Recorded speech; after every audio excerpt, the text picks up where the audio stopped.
So, are you ready to get a little bit smarter in mathematics? Well, actually, a lot of you out there watching this video are pretty sharp in math, and I think this is going to be an easy problem for you to solve.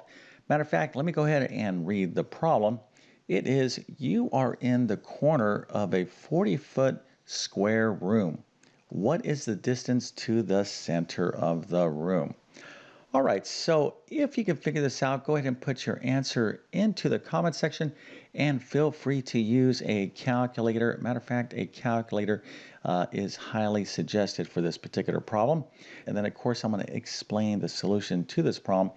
And as I explain the solution, I'm going to kind of show two approaches. I'm going to take the approach that most of you are probably going to take to solve this problem. Then I'm going to show you a very important shortcut. Okay, now I'll kind of hold off on giving any more hints on what I'm going to be talking about because I want to give you a full opportunity to solve this problem. But this is going to be a formula, a shortcut that you're going to want to know.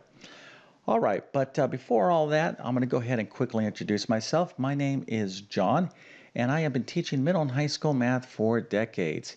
And it really is my true passion to try to make learning math as easy as possible. So if you need assistance in mathematics, check out my math help program at tcmathacademy.com.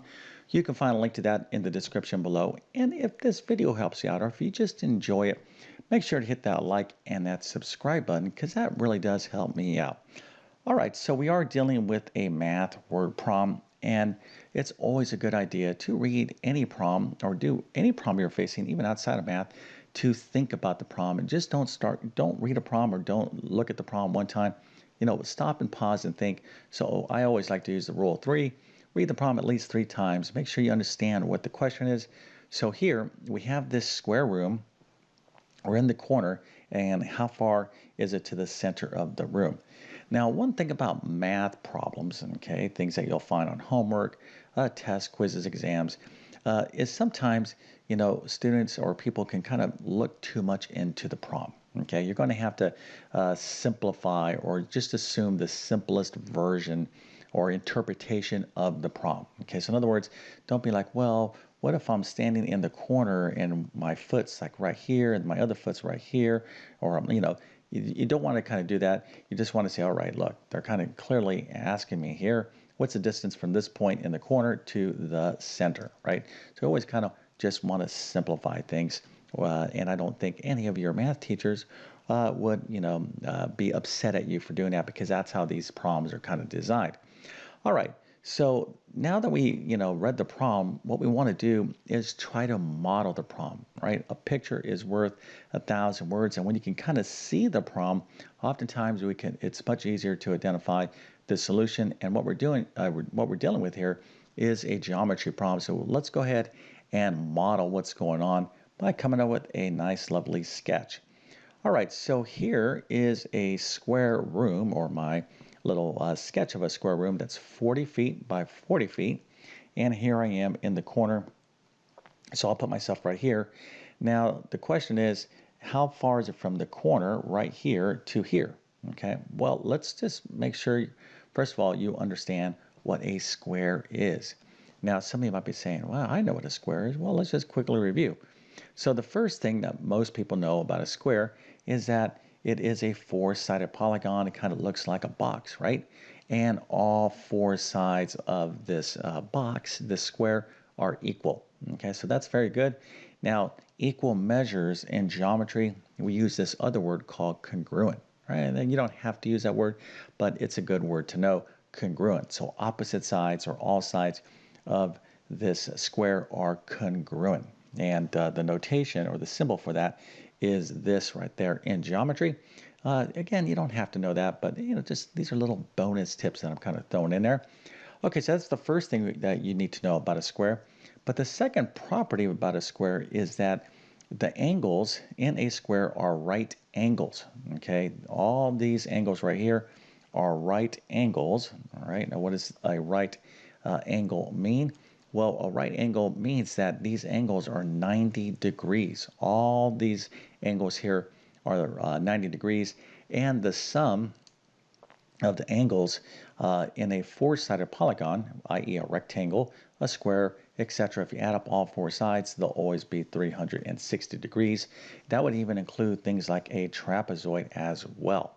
All right, so that's going a little bit beyond here, but these is, again, some bonus tips, but you need to know that all four sides of the square are congruent, i.e. equal, and really importantly here is that all the angles are 90 degrees.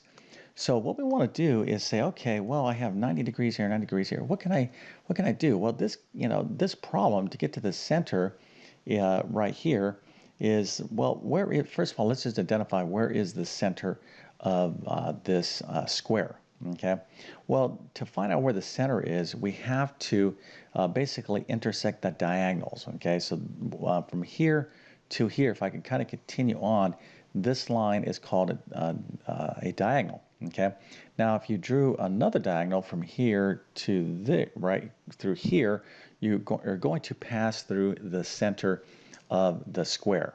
Okay, so another way I guess you can determine it, and I guess you can say, okay, well, here's 20, that this is 40 feet, I can go 20 feet here, and then I can go 20 feet here, right? And then I can just kind of intersect that point right there. Okay, but again, you're not positioned, you're not positioned right here at 20 feet. You're like, oh yeah, I just have to come out this much and I would get to the center, right? Well, no, that's not the case. You're in the corner. So we're going to have to interpret this problem and think of it as a triangle problem, right? Now, if you kind of see here, this right here is a triangle. So let's start thinking about this problem in terms of a right triangle. All right, so I did use this word right triangle because we are talking about a square, and we know that all the angles here in the corner are 90 degrees. So this type of triangle in geometry is called a right triangle. It's very, very important for you to understand how to solve right triangle problems. Matter of fact, I'm going to give you some formulas here. Well, actually, we're just going to talk about one formula. In particular, I'll give you another formula a little bit later in the problem. But the formula that first going to give you here is this formula here. Okay, and this particular formula is really what we call a theorem, but that's really not so essential. This is the world famous Pythagorean Theorem. A squared plus b squared is equal to c squared. If anything else from this video, okay, just make sure you say, oh, you know what, I learned about this little theorem, this formula right here. Now this theorem, okay, this formula, okay, this law, geometry, property law, however you want to think about it, pertains to right triangles, okay, right triangles only. So in other words, when you have a right triangle, and a triangle where one of the angles is 90 degrees, then you can think of the Pythagorean theorem. Okay, so what does this thing tell us? Well, it's basically a relationship between, it establishes the relationships between the lengths of the sides of a right triangle. So let's go ahead and just quickly look at the sides here. Now, the first thing that you want to understand about a right triangle is that the longest side of a right triangle is called the hypotenuse. Okay, the hypotenuse. So it's always, it's pretty obvious. It's opposite of the 90 degrees. You'll see, oh, I have a right triangle. The longest side is called the hypotenuse. And in terms of the Pythagorean theorem, that is going to be the length c. That's always length c. So length c in this theorem is always the longest side. Okay, so if you remember that, then these other two sides right here, we just refer to as the sides. So we could call this side A, call this side B, or vice versa. That doesn't make a difference. Or this could be A, this could be B, but the longest side always has to be C. Okay, so how does this thing work? Well, let's go ahead and talk about that right now by showing you a lovely example. So what the Pythagorean theorem states is that if we take the square of this side and the square of this side and we add it up, it's the same as the square of the hypotenuse. And this is a little bit easier to actually see in action to understand the Pythagorean theorem. So let's take a look at our square here. So here, this is 2, okay? This side would be 2 because all sides are equal. This side is 2. So let's suppose I wanted to find the length of the hypotenuse, okay? And of course, we're going to want to do that to solve our problem. So how does this work? Well, what we're going to do is we're going to plug in the lengths into this formula. So 2 squared, okay, which would be this side, plus another 2 squared, which is b, is equal to c squared. Now I don't know what c is, so we'll just write that as c squared. All right, so what is 2 squared? That is, of course, 4, and this 2 squared is 4, and that's going to be equal to c squared. So 4 plus 4 is 8, so now we have this equation, c squared is equal to 8. So to determine or to figure out what the actual length of c is, what we need to do is to solve this quadratic equation and just take the square root of both sides. Now for those of you that are really up to speed on your algebra, this is a quadratic equation. It will have two solutions, a positive and negative, but because we're talking about distance, we'll just kind of deal with the principal square root, just the positive version of this. So I could go into my calculator, take the square root of 8, and that would be this distance right there. Okay, now I'm not going to do that just yet because we're going to use everything that we learned right here to solve this problem. And hopefully most of you now can just kind of figure out what I'm going to do now that we kind of covered the Pythagorean theorem. So let's go ahead and do that now. Before we continue on, it would really mean a lot to me if you hit that subscribe button. Now, the reason I want more subscribers is basically I look at everybody that subscribes to my channel as a new student. And as a math teacher, that makes me very happy. So the best way to support this channel and what I do is to simply hit that subscribe button. And if you're going to do that, hit that bell notification as well so you can get my latest videos.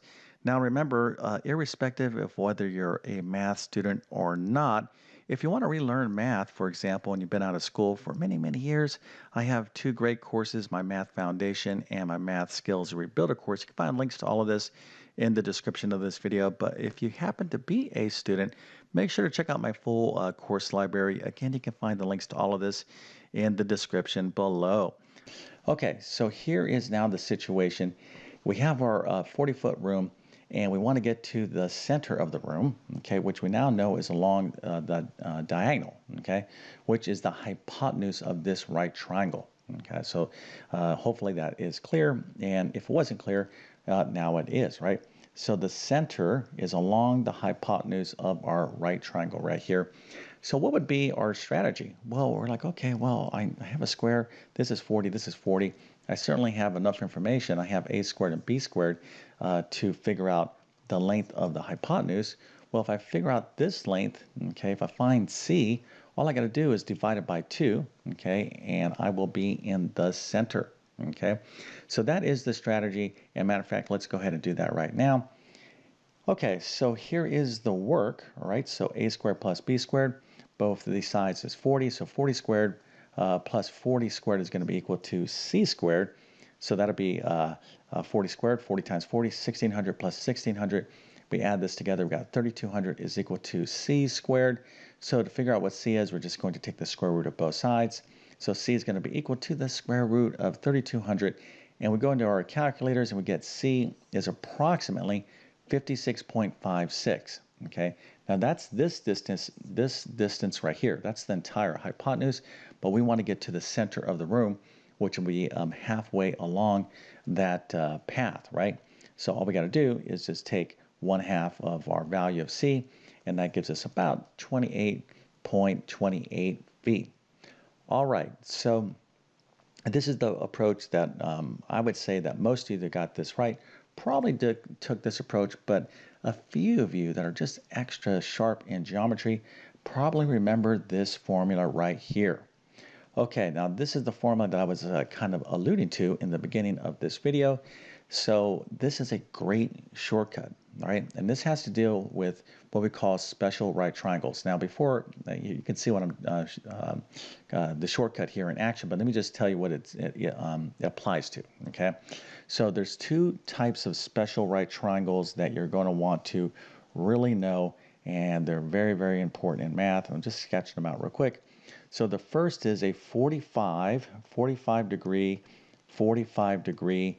Of course, this is a right triangle. This is 90 degrees. This is basically our situation, okay? the angles here in this square right here, we're splitting the diagonals, split this 90 degrees. So 90 divided by 2 is 45. So this is 45 degrees. Now that may not have been intuitive enough, but when you really study geometry, okay, you study things like polygons, squares, you really learn additional properties that may not be so obvious, right? So when we have a square, the diagonal that goes from the corners of a square, that chops that 90-degree angle into two angles of 45 degrees. So this type of special right triangle is called a 45-45 90-degree special right triangle, and it's our situation in this particular problem. Now there is another special right triangle. Of course, this is 90, and this is a 30, 60 degree, 30 degree, 60 degree, 90 degree special right triangle. A 30, 60 special right triangle and 45, 45. These two triangles have kind of shortcuts, right? They're kind of like little Pythagorean Theorem shortcuts, but these are hugely important to understand, especially if you want to learn trigonometry. Now, I'm not going to explain that part of what I'm doing here, but math builds upon itself. Okay, so if you're like, oh, I'm just learning geometry. I don't need to know this. Well, yes, you need to know the Pythagorean theorem, and you need to know these shortcuts for trigonometry. Okay, now if you want to know why, if you want to study this more in depth, I'm going to leave links to my geometry course, my full geometry course, and my pre-calculus course. Okay, you'll find those in the description. And within my pre-calculus course, I really teach heavy-duty complex trigonometry. But let's go ahead and take a look at this particular formula for a special right triangle for a 45, 45, 90 special right triangle. Okay, so the formula is this, and this is the problem. This is the situation that we have. Okay, so this is a square. Okay, these sides are congruent. This angle is 45 degrees right here, and so is this. Remember, the sum of the angles in a triangle is 180 degrees. Now, you may not have remembered that, but that's what it is. So this is 45 plus 90 is 180. Okay, so instead of doing a Pythagorean theorem, we can use this shortcut formula. So when you have this scenario, all we need to do is to take a side, right? And remember, these sides are congruent, okay, as well. Basically, we're talking about a square, and simply multiply it by the square root of 2. All right, so let's just go ahead and test this. So if we take 40, multiply it by the square root of 2, all right, for any square, when you want to find the diagonal of any square, all we have to do is use this little shortcut, a side times the square root of 2. In this case, it'll be 40 times the square root of 2. Take the square root of 2 in your calculator, you'll get this decimal approximately. So 40 times 1.414121 is approximately 56.56. Same answer, okay? So this is the formula for a 45 degree special right triangle. There is another formula again for 30, 60, 90 special right triangles. Not going to get into that formula in this particular video, but it's something that you do want to learn. Okay, so, in mathematics, you can continue just to kind of get, go into, more details and more details and more details. I have to stop myself sometimes because I just get so enthusiastic about just teaching, right? I'm like, I gotta stop myself because, you may not be as enthusiastic, but who knows, maybe you are. But here's the deal. What I am trying to leave you with is in my videos, is I'm trying to teach you something. I'm really trying to get you to comprehend a lot of the underlying concepts in a problem. Okay, so my videos are I like to think of them as more than just quick tutorials, right? I'm not I can show you how to solve this problem in like 30 seconds, right? That's not the idea. What I'm trying to do is to teach you some concepts that are important that can translate to all different sorts of problems in other areas of mathematics. Okay, with all that being said, I definitely wish you all the best in your mathematics adventures. Thank you for your time and have a great day.